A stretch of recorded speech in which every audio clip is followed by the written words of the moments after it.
let's dive into a guy who was pictured at the event. I don't know if he was It's actually something at that the Slam event. Dog Millionaire is waiting for. There you go. But I don't know if he was at the event. I know he was at the weigh-ins. And we're hinting towards Mr. MVP Michael Venom Page. Now, Monster. he was yes, Animal. One of the best strikers in the game. He was pictured with Dana White, and there's been rumors obviously going around. You know, he's coming to the UFC. His contract's up with Bellator. He's coming to the UFC. He's in the back nine of his career, 35 or 36 years old, I think. And this guy has done some damage that we haven't seen to like anybody in before. I mean, he broke a guy's skull. And this guy literally fractured another man's skull. Silva-esque, I will say. I think he tore somebody's patella tendon, if I'm not mistaken, too, with one shot. Crazy. Like, this is just a guy who does damage, like bad. He strikes. He's got real precision striking. One of the most exciting fighters. So here's the question. Absolutely. Right? Like Wonder Boy, right? We're gonna get to that. Who do you think? Because I think we all in agreement MVP's coming to the UFC. He's UFC bound. I believe his first fight in the UFC is going to be a la Michael Chandler, late January on the pay-per-view against a high-ranking welterweight contender. So who would you – let me pull up the rankings for you, Adrian, real quick. The 170-pound rankings, welterweight for the UFC. Who would you like to see Michael Venom Page take on in his debut fight? So we've got Usman's out of there. Leon, no. Covington, no. I don't think Bilal's taking that fight. Hamzat's not 170 anymore. Jesus, they need to clean this up now. You got Gilbert there. Shavkat is booked against Wonder Boy. So neither of those guys are going to take it. This is who I'm pinpointing. 2 guys. Well, actually, 3 guys. I got 3 guys here. I got a guy that I just looked at, and I'm like, that would be a hell of a fight, too. So we got Jeff Neal, who is top 10. You took the words right out of my mouth. Jeff Neal was the first guy I saw. And we got Vicente Luque, number 10. And then we got a guy who will definitely make this an entertaining-ass fight, Mr. Kevin Holland. Now, I do remember MVP saying he wants a top 10 guy or nothing, and Holland is 13 right now. But his name means a lot more than Jeff Neal and Vicente. So maybe that will get him into it. But listen, those 3 fights right there. So you think Jeff Neal is the first? That would be your choice? I think that I just pulled up the rankings myself and I was looking at it and I talking about circumstances with all the fightings booked. I saw the first 2 names were the guys that I thought of as well was Jeff Neal and Vicente Luque. You want to give him a striker. You want to give him a striker. Not only do you want to give him the striker, but also I think that these guys, Luke is coming back. You know, he's just coming back fighting. He looked real sharp, and honestly, I think that you give like you said, he's top 10 or nothing. I mean, that's MVP. He beat he just won his last. He just won his last fight.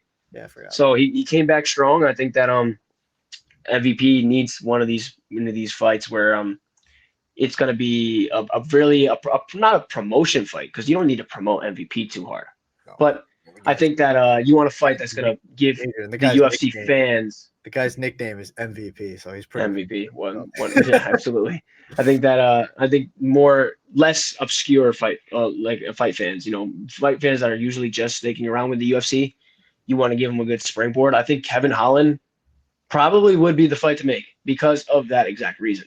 Not only is he not top 10, which I understand would bother him, but the dude would springboard his name into the UFC mainstream. Yes. Because you're already a part of the mainstream. If you were a fight fan, you know who MVP is. If you're just watching UFC, you may be wondering who we're talking about. Yep. Bet you put him against Kevin Holland. Everybody knows Kevin Holland. He maybe came off a skid. He's on the back of his career. I would love to. I want to say it would feel crazy. I don't want this to happen because it just doesn't make sense for the UFC to put their star or their growing star in there. But Ian Gary, man. Down the line. That's a fight down the line. I know, man, because all these good fights are all down the line. You know, you can't give them too soon. Listen, Ian is fighting. Who's Ian got? Ian's got Vicente, right? Oh, Ian's fighting Vicente, right? At the he is. He's fighting Vicente at the in the end of the year pay-per-view. Interesting. I did not know that. So then that takes both of them off the card. So I just heard that he was calling out for Wonder Boy, and I thought he was still available.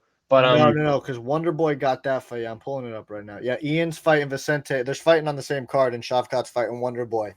So maybe next for Ian. But again, I think you're right. I don't know if you put Ian and you match those guys up right now out of the gate. That doesn't benefit the UFC's bottom line, especially with the star power that Ian Gary is becoming.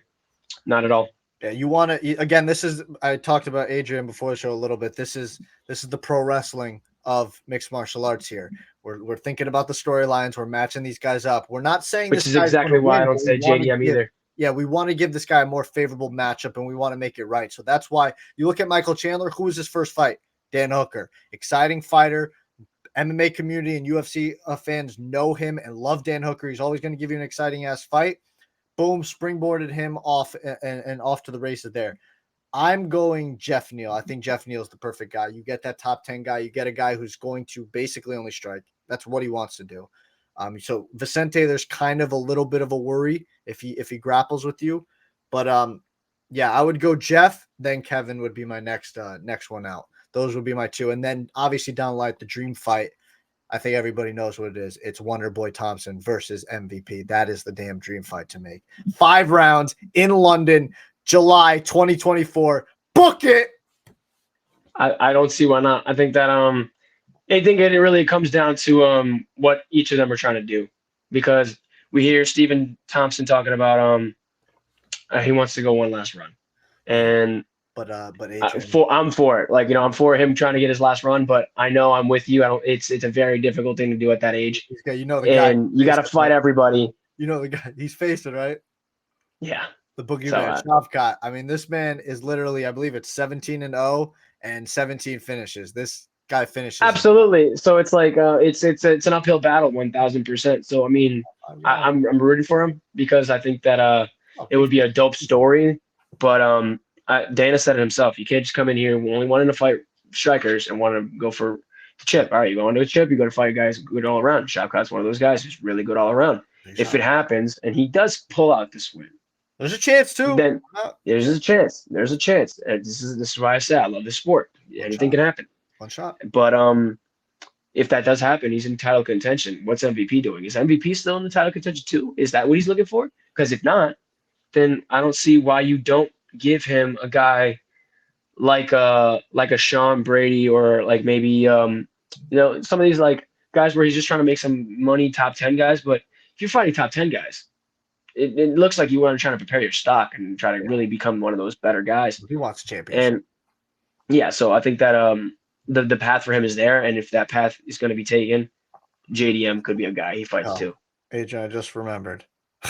So the title fight of this guy. I mean, if Leon stays champion, MVP moves up, you could possibly get Leon Edwards versus MVP in London, main event title. I mean, 2 English guys going up for the championship. I mean, what a fight there. What the atmosphere for that crowd. You can't do it in the O2. You got to go Wembley. Dude.